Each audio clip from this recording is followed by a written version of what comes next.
नमस्कार दोस्तों, आप सभी का एक बार फिर से स्वागत है हमारे चैनल दुर्गा भक्ति मार्ग में। आज मैं आप सभी को सुनाऊंगी शुक्रवार के दिन सुनी जाने वाली संतोषी माता की कहानी। धरती पर जब भी मनुष्य पाप और अधर्म की राह पर चलने लगे तो यह बात देवी संतोषी माता को बहुत व्यथित कर देती है। पहले जो भूमि पर सत्य, दया और धर्म का प्रकाश था, वह अब लोभ, ईर्ष्या, अन्याय के अहंकार से ढलने लगा था। मनुष्य अपने स्वार्थ में इतने डूब चुके थे कि वे ना तो प्रकृति का सम्मान करते थे, ना ही एक दूसरे के प्रति कोई सहानुभूति रखते थे। उनकी यह अवस्था देखकर धरती स्वयं दुख से कराहू उठी।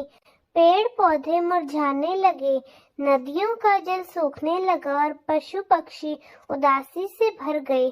देवी संतोषी माता को सदा अपने भक्तों को संतोष और सुख प्रदान करना होता है। यह सब देखकर वे गहन चिंतन में डूब गई। वे हिमालय की ऊंचाइयों पर अपने दिव्य स्थान पर बैठी गंगा की शांत धाराओं को देखते हुए सोचने लगी कि इस स्थिति को कैसे सुधारा जाए। उनकी आंखों में करुणा और ममता के आंसू छलक आए। क्या मनुष्य इतना अंधा हो गया कि वह अपने कर्मों का परिणाम भी नहीं समझ पा रहा है? माता ने स्वयं प्रश्न किया।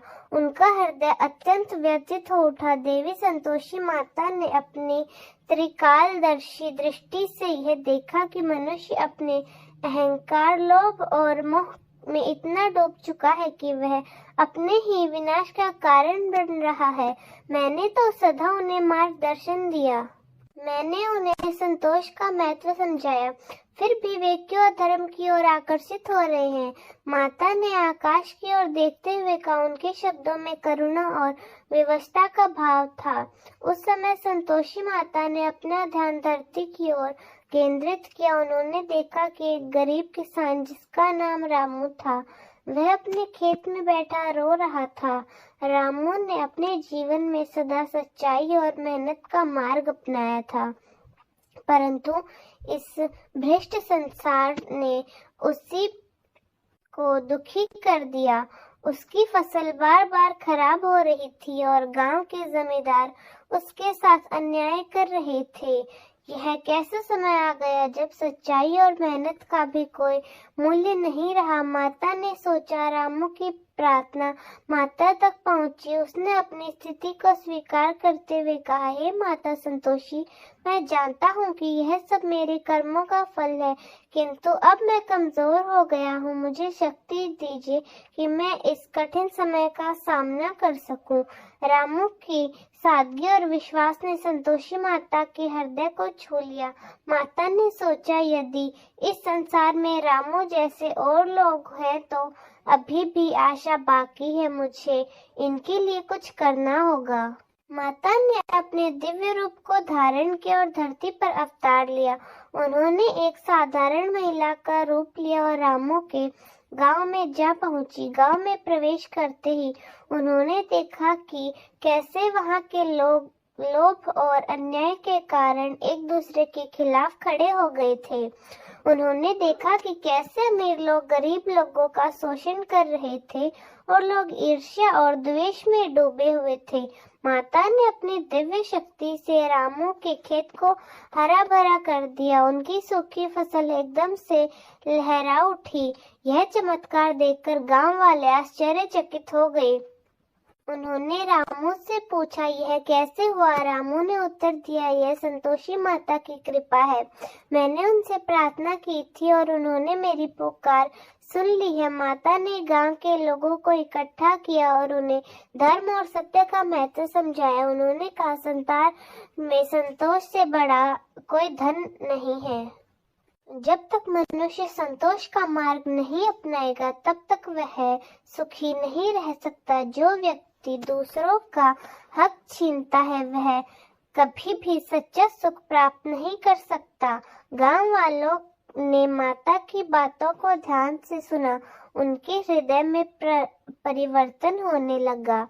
उन्होंने अपने गलत कार्यों के लिए क्षमा मांगी और सच्चाई और धर्म का मार्ग अपनाया। धीरे धीरे गांव में शांति और खुशहाली लौट आई।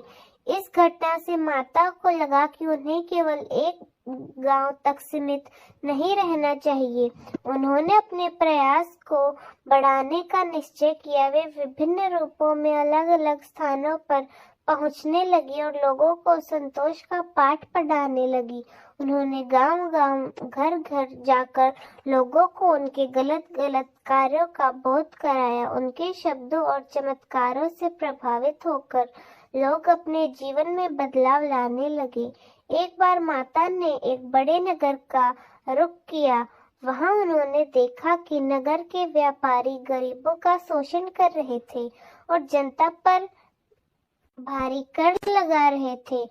माता ने अपनी दिव्य शक्ति से नगर के सबसे बड़े व्यापारी को सपना दिखाया, जिसमें उसे उसके कर्मों का परिणाम दिखाई दे रहा था। व्यापारी को अपने किए पर पछतावा हुआ और उसने गरीबों का धन वापस उन्हें दान करना शुरू कर दिया। धीरे धीरे नगर में भी बदलाव आया। माता संतोषी के इस प्रयास से पूरे संसार में सकारात्मक परिवर्तन होने लगा। लोग धर्म, सत्य और संतोष के महत्व को समझने लगे। न केवल मनुष्यों ने बल्कि प्रकृति ने भी इस बदलाव को महसूस किया। जंगल फिर से हरे भरे होने लगे। नदियां साफ और निर्मल जल से परिपूर्ण हो गई और पशु पक्षी भी खुशहाल हो गए। देवी संतोषी माता ने अपने भक्तों को यह भी सिखाया कि केवल पूजा पाठ करना ही पर्याप्त नहीं होता। सच्ची भक्ति वह है जो मनुष्य अपने कर्मों से देखना चाहता है। माता के प्रयासों से लोग अंदर का लोभ, मोह, अहंकार त्याग कर दूसरों के प्रति सहानुभूति का भाव जागृत करके रहने लगे। एक दिन माता ने अपने भक्तों को अंतिम संदेश दिया। उन्होंने कहा, यह संसार एक सुंदर स्थान बन सकता है यदि हर व्यक्ति अपने हृदय में संतोष और सत्य को स्थान दे। जब तक आप अपने कर्मों से दूसरों को खुशी देंगे, तब तक यह धरती स्वर्ग बन जाएगी। इस प्रकार देवी संतोषी माता ने अपने अथक प्रयासों से पूरे संसार में धर्म और सत्य की स्थापना की। उनका यह संदेश कि संतोष ही सच्चा सुख है, युगों युगों तक लोगों को प्रेरणा देता रहा। माता ने यह सुनिश्चित किया कि जब भी संसार में अधर्म बढ़ेगा, वे फिर से अवृत होंगी और धर्म का मार्ग प्रशस्त करेंगी। धरती पर संतोष, प्रेम और शांति का यह प्रकाश फैलाकर माता अपने दिव्य लोक को लौट जाएंगी। लेकिन उनका आशीर्वाद सदा अपने भक्तों पर बना रहेगा। माता संतोषी की यह प्रेरणादायक कथा यही समाप्त होती है। तो दोस्तों, कैसी लगी आपको हमारी आज की कहानी? कमेंट्स में जरूर बताएं। धन्यवाद।